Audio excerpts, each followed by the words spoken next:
Hello, everybody, and welcome to the 78th episode of Let's Talk Inclusion. My name is Manobina Chakraborty. I'm the host of this program, and today we are going to talk about something very important: raising neurodiverse children and managing stress without guilt. As many parents know, this journey can come with its own unique challenges, especially when it comes to managing stress and guilt. I'm joined by two wonderful guests who will help us explore this topic today. Dallia Beifus joining us from Abu Dhabi and Rupali Mohbe from India. Welcome, both of you. Thank you. Thank you. Happy to be here. Thanks a lot for your time. Uh, Before we get into our discussion, I'd love for both of you to introduce yourselves. Dallia, let's start with you. Hi, I'm Dallia. I am the mother of three boys, 19, 17, and 10, all neurodivergent. And I've been an expat for, about 25 years and lived in 9 different countries, 3 of them twice. And so I am very well practiced in what it's like to bring up neurodivergent children in the expat area as expats in foreign countries where you don't have your normal support system that you would if you lived in your own country. And because of that, myself and a very good friend of mine started a podcast or YouTube channel called Neuronomads and Facebook page for the specific reason of reaching out to other people like us and letting them know that they're not alone. And I used to be in the health wellness space before this. But since I got the diagnosis of my youngest, and he has the most complex needs out of my 3 children, I have dedicated myself to being their voice for them within the school system and basically society, and also for helping parents navigate the whole journey of from when you notice that your children are different all the way to how to advocate for them in the school system and in society as a general, and how to take care of themselves without the shame and the guilt of knowing that your family is different. Yeah. Thank you. So nice to meet you here. And I'm sure we'll be enriched by your experience today. So thank you very much, Dallia. Let's come to you, Rupali. Could you please tell us about your work? Yeah. So I'm Rupali Mohbe. I'm a clinical psychologist, a hypnotherapist, NLP trainer, and director of Birdie. So I have a rich experience of 24 years in the field of mental health. I have worked a lot on specific learning disorder, and I trained lots of educators, special educators on this. Right now, I'm purely working on clinical practice, but definitely I'm working with neurodivergent parents as well as neurodivergent regarding the counseling. So that's all. Okay, So I thank do you very lots much. of awareness programs also.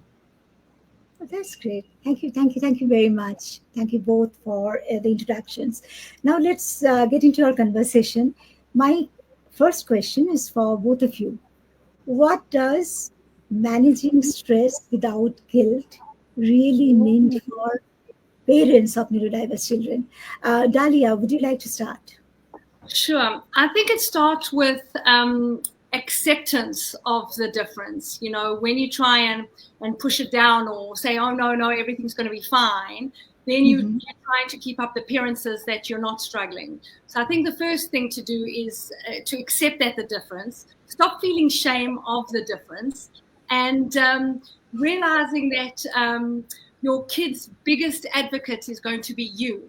So you need to, as they say on the aeroplane, put your own mask on first. And if you're not regulated and you don't have the tools of regulation, how are you going to help your kids regulate? How are you going to give your kids the tools to feel safe and to feel loved if you don't have those feelings yourself? So I think the most important thing is to do away with like the kind of trying to hide it, or the shame that comes with that your kid is not performing like neurotypical kids in the school environment and things like that. And so I think that's the most important first step. And once you have that acceptance and realization that it's not a shameful thing that your kids struggle in some areas that neurotypical kids do not struggle with. Once you realize that, then you realize that, no, I need to take care of myself. I need to look after myself so that I can be the strongest advocate for my children. And also I can be a good role model for my children, be able to keep regulated when they're melting down, and to be able to then help them to regulate and not spiral into a whole meltdown of your own. And you can only do that if you're managing your stress and you're looking after yourself. True. Thanks for sharing this, Dallia. And I often say to the parents of my students that you can't pour from an empty cup. So you have to take care of yourself. And there should not be any guilt involved in that. Now I will come to you, Rupali.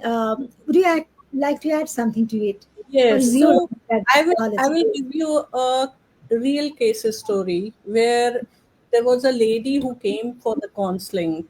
So she booked an appointment. I asked, so she said, ki, I'm really overwhelmed and want to have a session. So she came over there. And as she entered my cabin, I saw a very lean lady having big dark circle, right?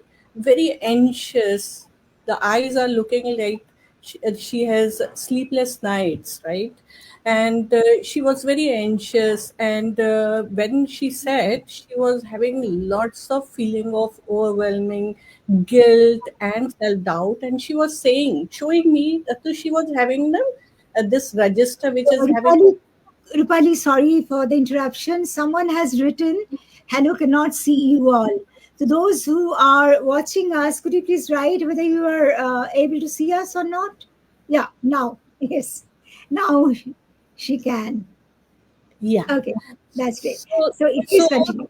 Yeah. So this lady was very much anxious, and she was having a register in which there was lots of paper cutting was there, where she was researched a lot about ASD and all that, and she was showing me, ki, ma'am, see, I have find out this information, that information about ASD. And she was saying that my son is diagnosed with that, and I'm often thinking that did I do something wrong during my pregnancy, or am I falling as a mother? Or she said ki, though I have researched, whether I have researched enough for this, or am I giving proper treatment for my child? So she is not having, do you know that? And she was in extended family. In-laws are there. So naturally she has to work for the child as well as for the family. So she was, when I said, do you have any friends? Well, no, I'm not having. Where is the time? So she was totally isolated, right? Not having any friends. And do you know that mother-in-law and the relatives are, because she was educated, they infused in her the belief that the child is not showing much improvement because she is not putting much effort. See the irony. So this is the case where Dalia was talking about how the parents are. So then, see, this lady is actually stressed out, overwhelmed, whether she is right or wrong, right? Though she is continuously working on the child, right? Here, if the lady is really working on herself, is not a guilty thing. So, managing stress without guilty means self care is not selfish, it's essential. Prioritizing your well being helps parents to support their child with more patience, energy, and love. And parents deserve rest and support. Yeah. So nice. That's really the scenario in our society. So, Dalia, I don't know whether you are aware of the kind of society we live in India. In our part of the world, these things are very common. Whatever Rupali has just mentioned. And so now let's talk about how society and communities can do more to help parents. How can it support? How can we rather, as society, support parents raising neurodivergent children? What do you think, Dahlia? So it starts off with awareness, very important, but we can all agree that now there's a lot more awareness of neurodivergence than there was before. And as people are becoming more aware, there becomes more knowledge. So we start off with having to make people aware of neurodivergence and of the struggles of neurodivergent children and families. Then knowledge about these things, so that when a person's got more knowledge, then they have more understanding. And with more understanding, there can be more acceptance. So when we get acceptance, then we have a community and people around us that can accept that we have other struggles, not that are different from neurotypical children and neurotypical families. And so when you're late for things because your child had a meltdown because of their sensory issues, they can be accepting of that, or accepting of the thing that you said, we will come to a certain event, but then a child has a meltdown and so you can't attend that certain event, instead of putting these expectations on you to behave like a neurotypical family. And so I think that's where the community can really help. First, starting with awareness, and then knowledge, and then understanding of neurodivergency, autism, ADHD, sensory issues. And when you have this understanding, then you can have acceptance. And when you put processes in place in the school, in the library, in the shops, in government offices, and things like that, when they can have an understanding of sensory issues and neurodivergency, then they can put in place quiet rooms, or like for school example, different start times and finish times. I know my son goes to school later than everybody else, and I'm picking him up earlier so that he's not in when all 1,000 kids come running down the hallways, so that he's not exposed to all that noise, which might set off a meltdown or something like that. So I think it's awareness, knowledge, understanding and acceptance, and so that we then get the support, the support that we need from those around us in acknowledging that we are struggling with these certain things. Yeah, very true. And in our part of the world, now, awareness is coming up. That's true. Acceptance will take some time, what I feel. What do you think, Rupali? Yeah, what Dalia has said is absolutely correct. Awareness is the very first step of going for ease. Second is acceptance. Apart from that is inclusive education, which now we are working in India. Each school government is taking really steps for inclusion in each school. There is another thing which I want to mention, it is very important, is financial and policy support, right? So as subsidies for therapies are really costly, right? And parents really tax because of this. So if the government is working on therapies, if they are really giving the subsidies for therapies, assistive technologies, and special education, it will really a great help, right? Then flexibility of hours, those parents who are really having this kind of parents, so flexibility of hours, work options, right? Affordable healthcare, because parents are also suffering, so they also need certain kind of therapies, so they need money for that. So how can they really do it, though they are spending a lot on the kid, and apart from that they have to do on themselves, it's really double, right? Double of expenditure. So if the government policies where subsidies are given for these kids and their families, it's going to be great. Then early intervention, right? So early intervention should be affordable and widely available. It should be, right? Trained healthcare. Healthcares are, if you go to a normal hospital, people are not able to understand what is autism, right? Even the physician. So how they are going to send the specialized people, right? So that is also very important. Then employment. So naturally employment for neurodiverse also, there should be some kind of uh, I think reservations for them. Plus naturally, if parents are there, they should get paid leave. I think so, they deserve that. So that we can do. Then inclusive hiring practices should be there, so each officer should have inclusive such kind of setup. And naturally they need extra coaching for any job. So if the companies are providing job coaching and skill training program, that will also going to help.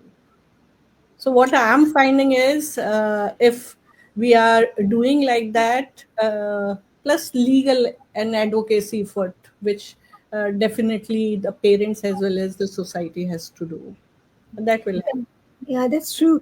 But most of the thing you talked about was has to be implemented at the policy level. But I was, as a community, as a society, how can we help? It's question to you and Dalia as well. If Dalia, you want to take it up. Sorry, can you repeat that? As a community, as a society, your neighbors in your neighborhood, how Yeah. can we help a parent with neurodivergent kid? I And since think, you have been to many countries, so you must be having yes. a lot of So, experiences. yes, so going to what Rupali said earlier is that I'm very impressed with how the UAE, the government, has put in policy places for neurodivergent people, anybody with a disability here. You get a card, a person of disability card. It's called a person of determination card. And they give a lot of free or discounted activities. I think they even give you a discount on your electricity bills. And they really try and help people with their bills, so because they know that we spend all this money on therapies and things like that. So that I'm very impressed with. But when it comes to the community and those around you, I think it goes back to my point of understanding and maybe educating yourself a little bit. So, if you know somebody that has neurodivergent children, maybe ask them, how can I support you? How can I, know like how I can help you? And the person will probably say just a little bit of understanding that, sometimes my kid struggles with noise or being with everybody in a noisy environment or something like that. But I think if you just show a little bit of curiosity and interest in those around you and ask them how you can support them, I promise you the mothers will have a lot of good information of how you can help them and support them just in the general community around them. So what Dalia you said and what Manobina asked, I want to add in this one thing. See, we should create parent support group. It's very, very important. Second is mentorship programs where the new arrivals are coming, those new parents who just diagnosed.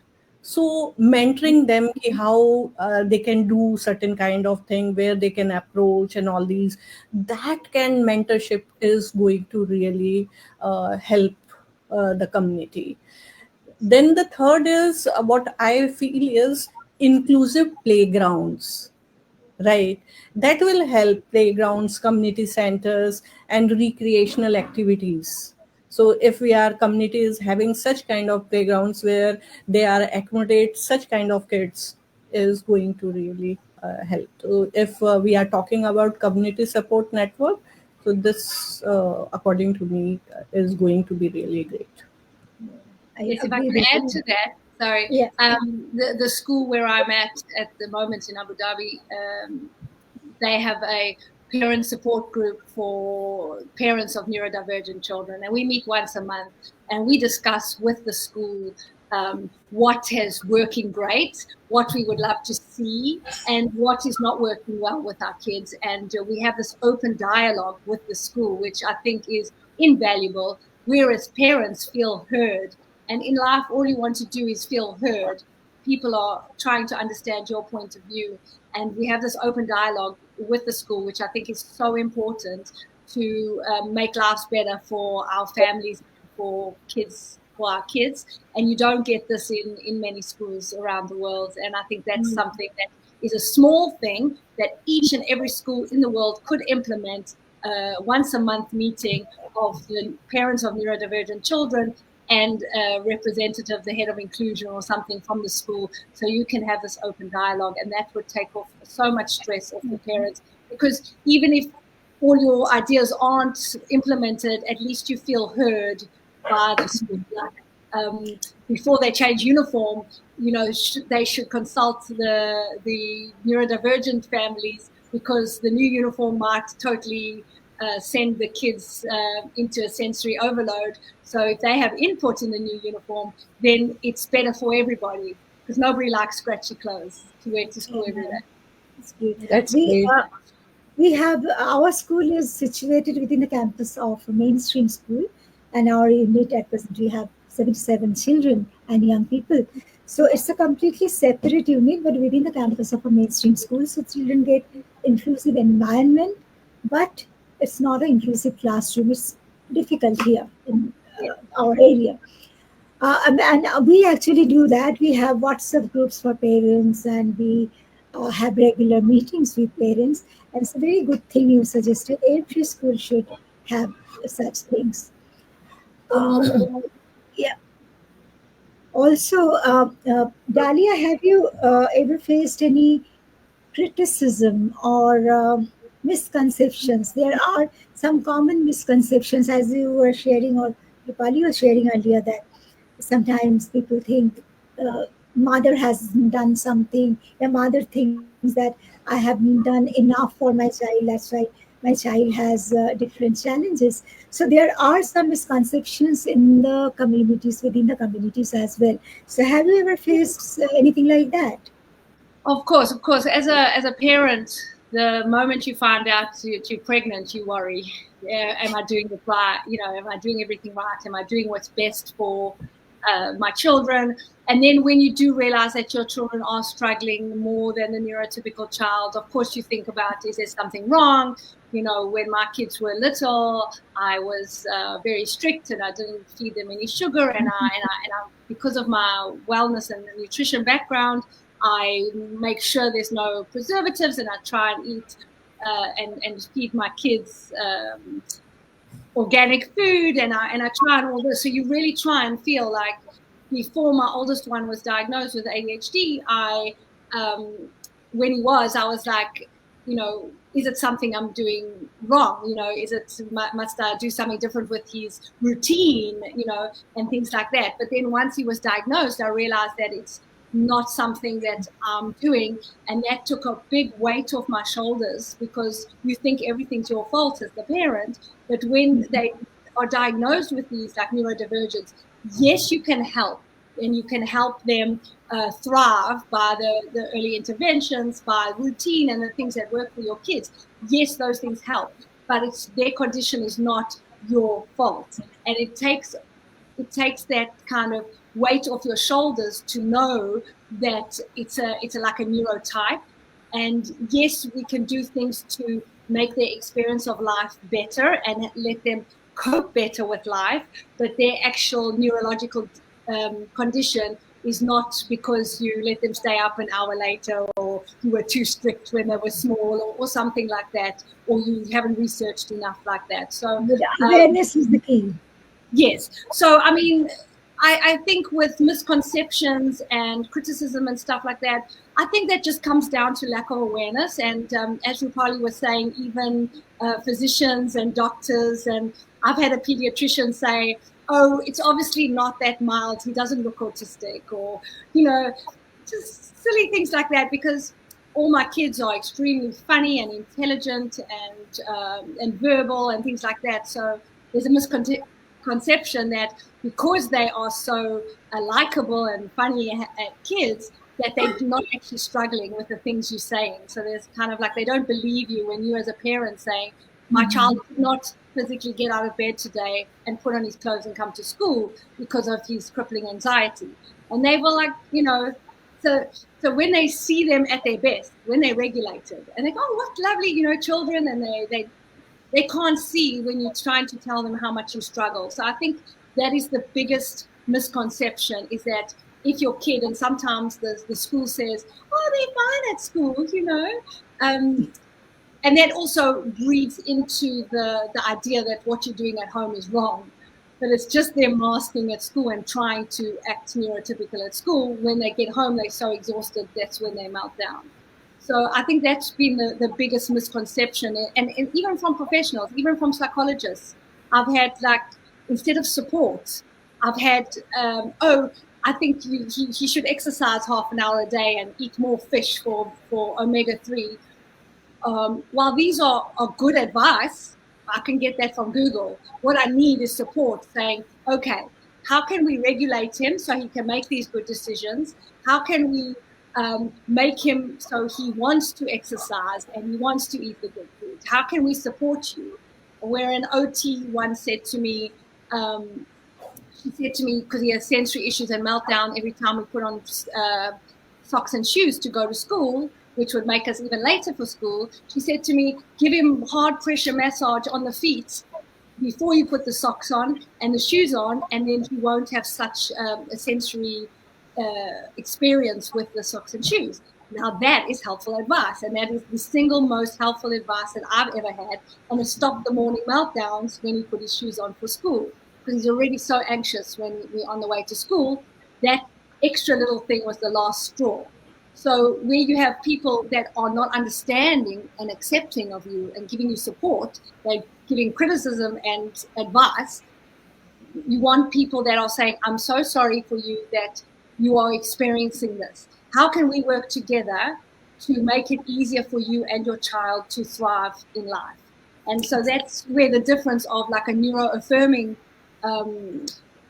professional who wants to make life easier for you and your child, or the person that's just read the books and saying, well, in order to improve brain development, we need to do this, this, this, and this, because that's not helpful information to the mother that's drowning and feeling all this guilt and shame that their child is struggling.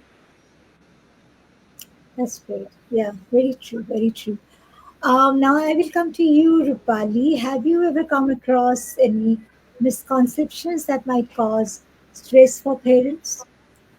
A lot. The very first thing is, good parenting can fix neurodiversity. Right. All neurodiverse children are the same. Right. They will grow out with it. Discipline will fix challenging behavior. What Dallia is saying, behavior are happening not because of discipline, it is because of sensory sensitivity, executive dysfunction, or social difficulty, or defiance. So here, disciplining is not going to work, right? Then medication or therapy, who is going to fix it? Is it only the medication is going to fix it? Seeking help means I'm not a good parent, right?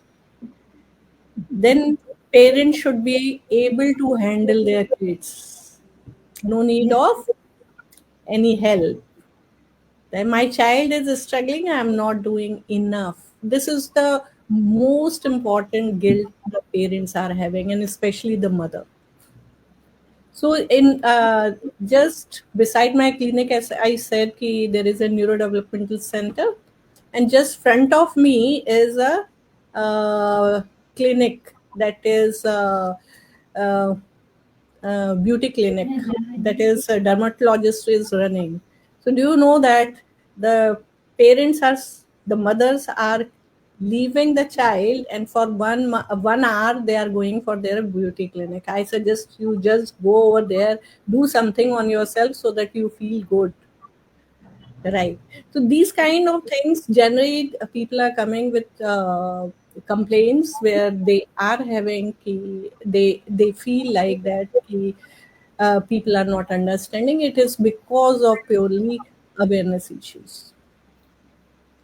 Okay, thank you very much. I have received some questions from the parents of our students. Please write the questions on the comment sections. There must be a misconception. That's why everyone sent me the questions on WhatsApp. So, do you want me to ask those questions first, or should we go along the flow? In the Uh, end, we can give the answers. It's better. All right, all right. Yeah, I have already received 5 questions. So, parents, please feel free to write on the comment section. And of course, you can send me on WhatsApp as well. Okay, thanks very much. Now, Rupali, since you are a psychologist, let me ask you this. Is there anything called healthy stress? Yes. If there is any, how can parents tell the difference between healthy stress and burnout when raising neurodivergent children? So stresses are two types, right? Yeah. One is healthy stress, that is called eustress, and second is that unhealthy stress, that is a burnout, right? Okay. Chronic and harmful. It is very harmful. So, uh, see, stress, because in this world, definitely you will find out there are pressures, work pressure. And if you are having resilience, then the stress is less. But your resilience is less, then the stress is going to be high.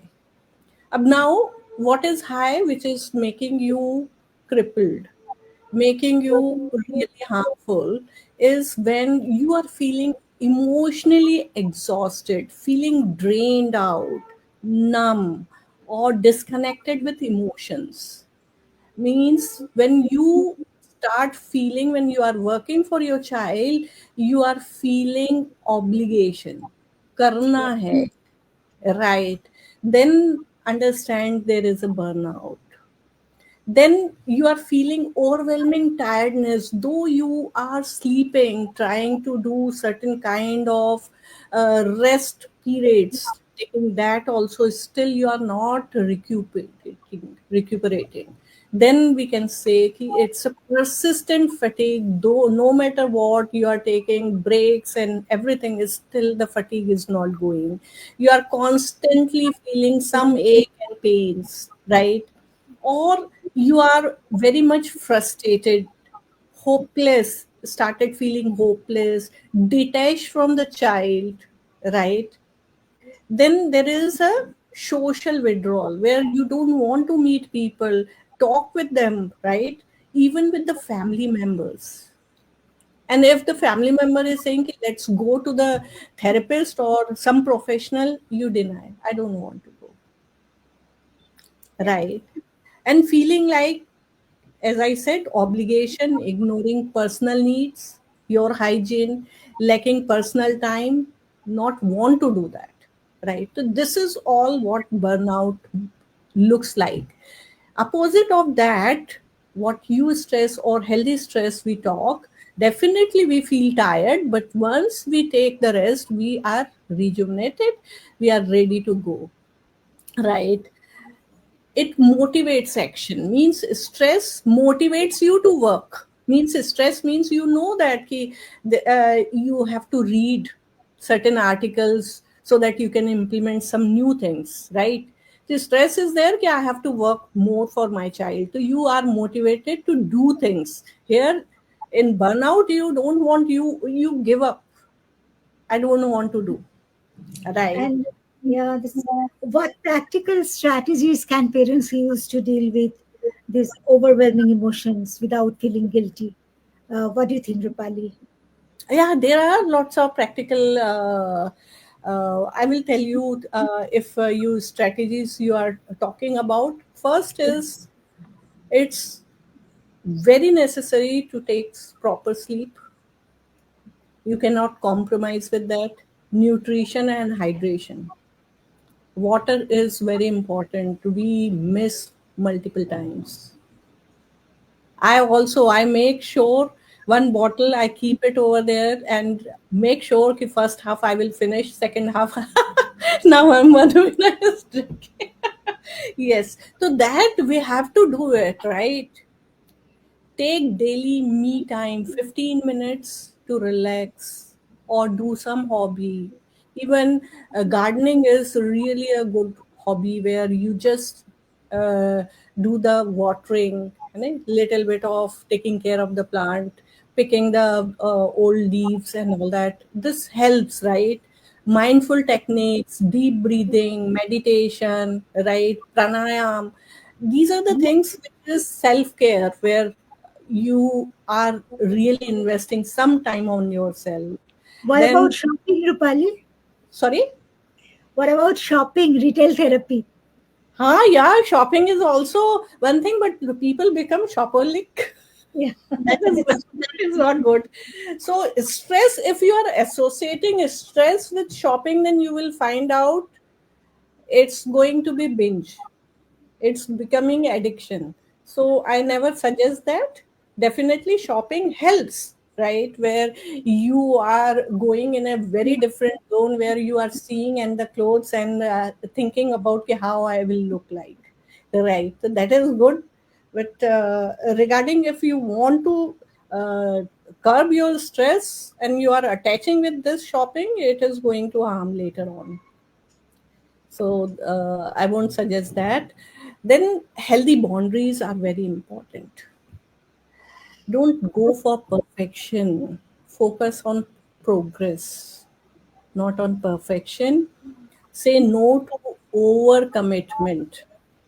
If, as we are living in a family setup where we have to not only do for the child, for the family, for in-laws, so don't do overcommitment. If you are unable to do it, you are finding it is extra work which you cannot squeeze your time and put inside, say no.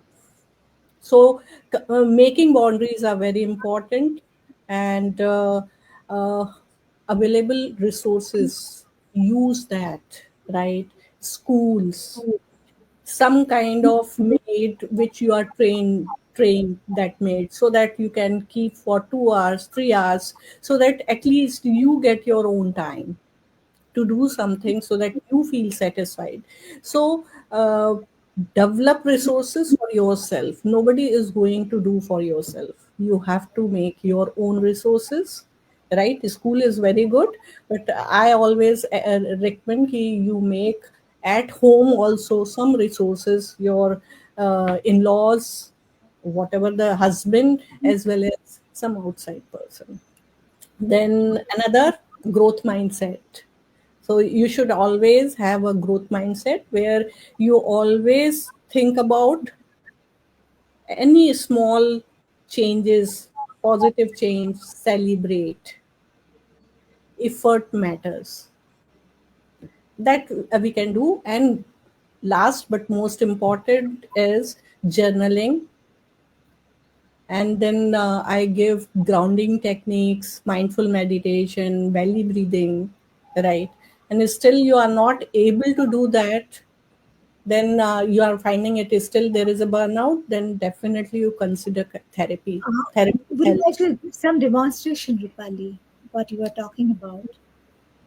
So grounding technique means you ground yourself then and there at present, right?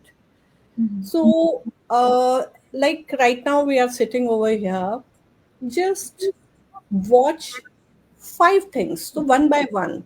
So when you are watching, like this is a phone, so I am watching, you are going to very keenly observe what kind of shape, how it looks, what its color is this. So you are totally focused on the dimension, on the color, on the texture, how it looks like, how it, right?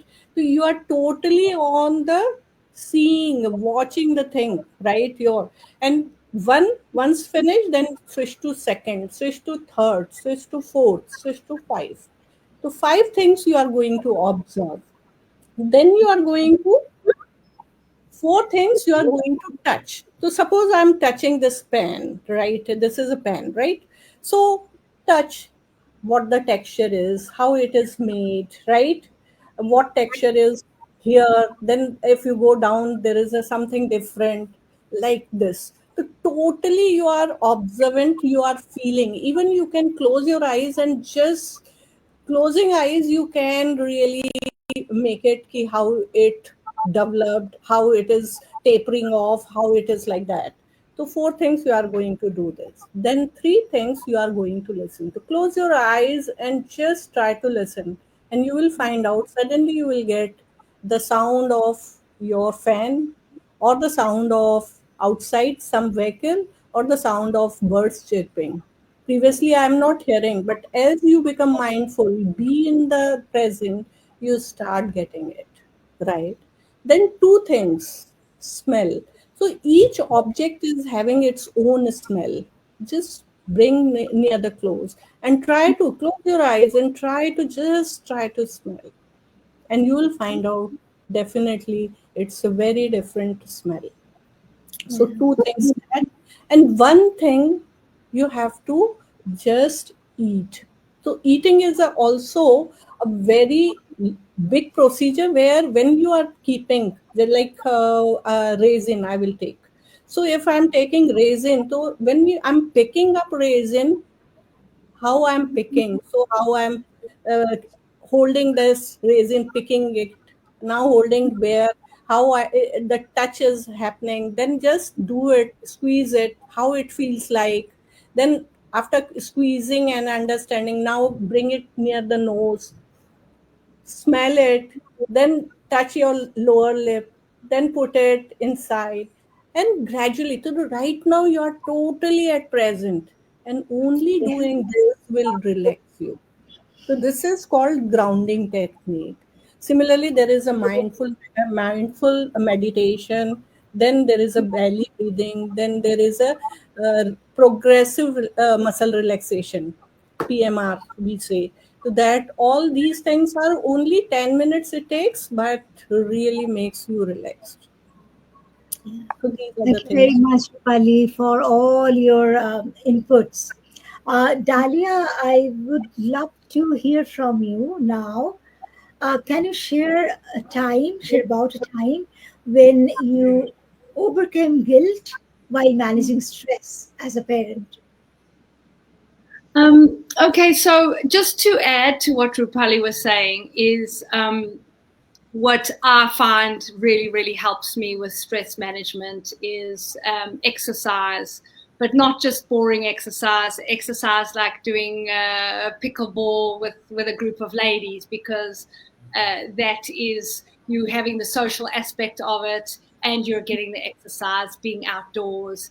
I play golf once a week, and so this is where I have to. It's at a Tuesday night, and I know there's a trade-off. I know that it's something that is so important for my sanity and for my mental health to go out with the ladies for 2 hours on a Tuesday night on the golf course, breathe in the fresh air, have the camaraderie of women playing golf and doing something that's active and fun.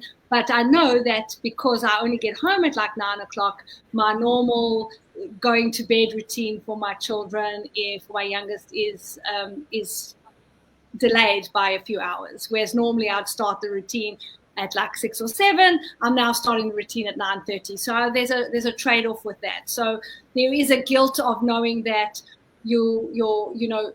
things are going to be more difficult for you when you get home, and as a knock-on effect of that, more difficult on a Wednesday morning when it's time to go to school.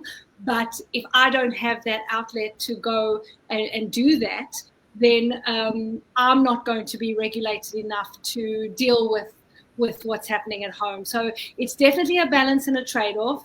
I don't feel guilty, and I think that came with acceptance that I need to.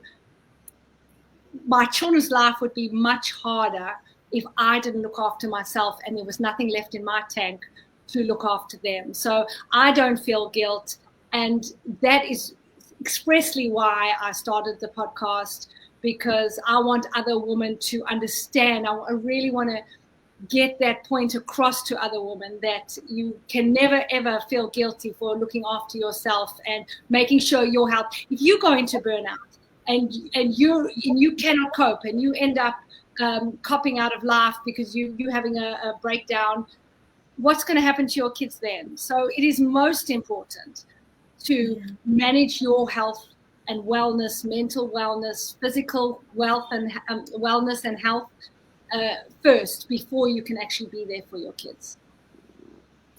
Yeah, that's great. And I just wanted to know, what do you advise to other parents about balancing self-care and stimulating their children's needs? So I think the most important thing is to find your community, people to talk to about it. And again, I reiterate the thing about letting go of shame and actually speaking to people about it, because the more you speak about it, the more you work through it in your mind. The same as like doing a journal, by getting those thoughts down on paper, and your mind is able to work those feelings out much better once you've written them down, once you've spoken them out. I mean, the whole premise of talk therapy is to talk those feelings out until your mind starts putting them into some sort of organization, and then you can start feeling, how do I actually feel about it now that I've spoken about it a few times? I'm feeling a little bit stronger. I'm feeling like it's making sense. So I think having friendships and reaching out to people and communities is very important. When I do my podcast recording with my friend, that is therapy to me, because we both have neurodivergent children. We both discuss our challenges and our wins, and like sometimes I can't see it because I'm in the situation, and then she says to me, oh, I have this worked for my son, I don't know if it will work for yours, and then I'm like, you know what, I'm actually going to try that. And then so things like that, just talking it out, you sometimes maybe I'll try that, or something like that. So just sharing of ideas, and making awareness of that there are more people going through the same thing as you. You're not isolated. You're not alone. There are so many of us going through the same thing. And so if we can connect with these people, make communities, Facebook community pages, things like that, the communities like the group at school, or maybe a community group for neurodivergent parents, or something like that. If you can reach out and find other people that are having the same human experience that you are, I think that is so invaluable, of giving yourself support so that you can then show up for your children. Very, very true. Very true. Rupali, would you like to add something to it? Yeah. So what Dallia said is absolutely correct. In that, I want to add 1-2 points. Like, first, focus on progress, right? Not perfection. That is very important. Keep in mind, one step at a time. If you are overwhelmed, breathe. Show yourself kindness, right? The way you love your child, love yourself. You are not alone. Reach out, seek support, right? Together, we transform challenges into strength. Very true. That's really inspiring. Now, can we take the questions that some parents have sent me on WhatsApp? Yeah? Okay. I have already copied and pasted it here. This is one. How can parents balance their child's needs with their own self-being, without own well-being, without feeling guilty? I must need this. Yeah, who would like to take this question? Yes. Dallia? Okay, Yeah, sure. Yes, I think that's the same as what I was discussing about, like my Tuesday golf. You need to look after yourself first, so that you can then be able to physically and mentally meet the needs of your children. And I guess asking for support and help and camaraderie with other people that are going through the same thing. Support groups are so amazing. I think they're underrated. and I've found such amazing friendships with sharing and asking for support. And when you ask somebody to help you, it makes them feel needed as well, which is a human need, to feel needed. So sometimes you just ask people to help you, and then for me it's difficult because I don't feel guilty, because I know how important, and I think that comes with acceptance of your situation, and accept that you would need to be there for your kids. And I think a really important thing is, if you could speak to yourself with the love and kindness and grace that you speak to your children or your inner child, you can imagine that you're a little girl of 4 or 5 years old, and then how would you speak to that little girl? Would you say, study more, stop thinking about yourself and do what your kids need, they're relying on you? Or would you say to them, you're doing your best and I love you? And so I just speak to your inner child, speak to your little girl, and speak to yourself with love and kindness. Yeah, very true. Thank you for answering this question. There's one more. What practical strategies can parents use to manage stress when raising neurodiverse children? It's open for both of you.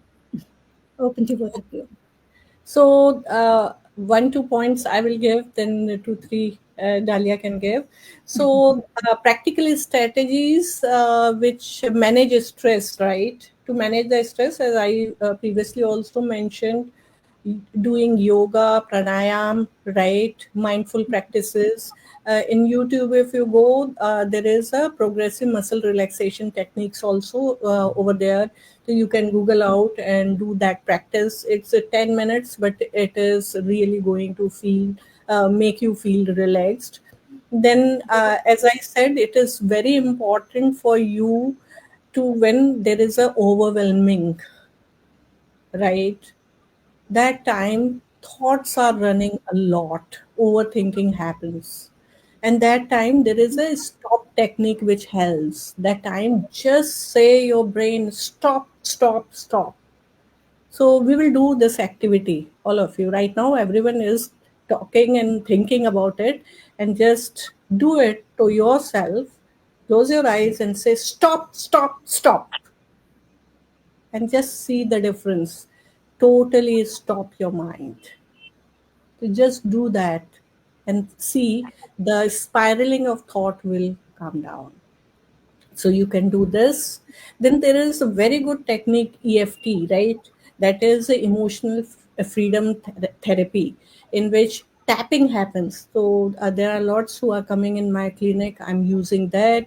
Then there is a very good this technique which you people can do, right?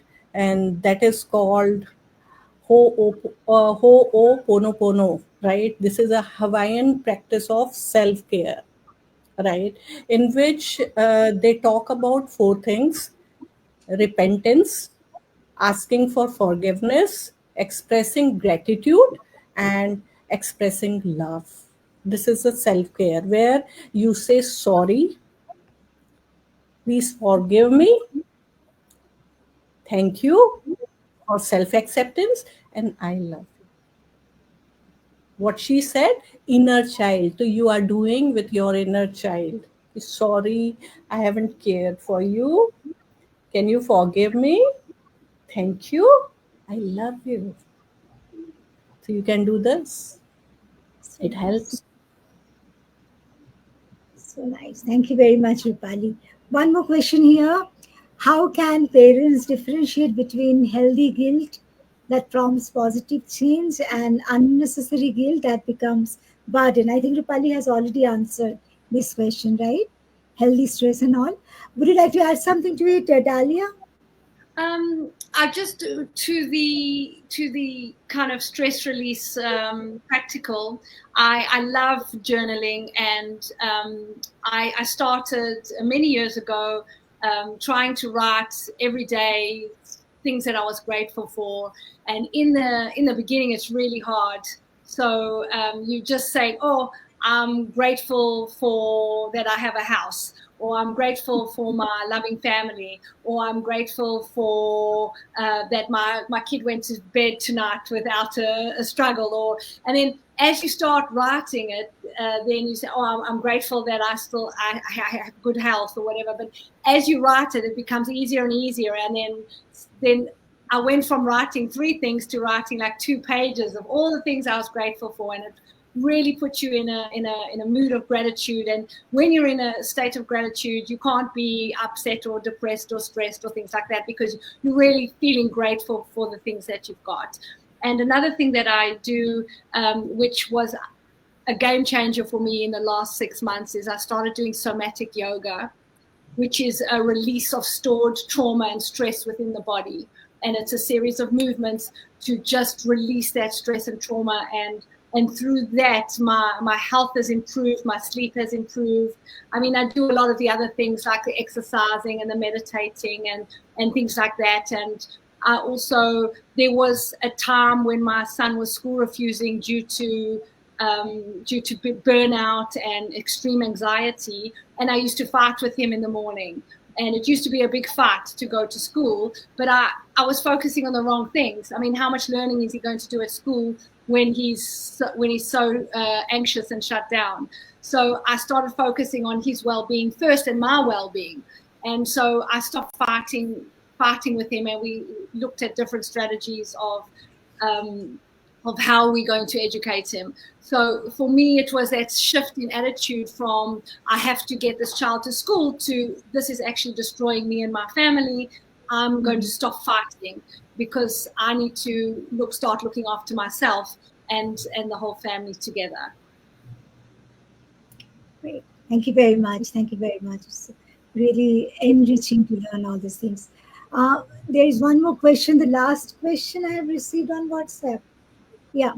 How can extended family and community support help alleviate parental guilt and stress? I think we have discussed this as well, but would you like to say something else, Rupali? See, there is a need of whole family to come for the counseling, right?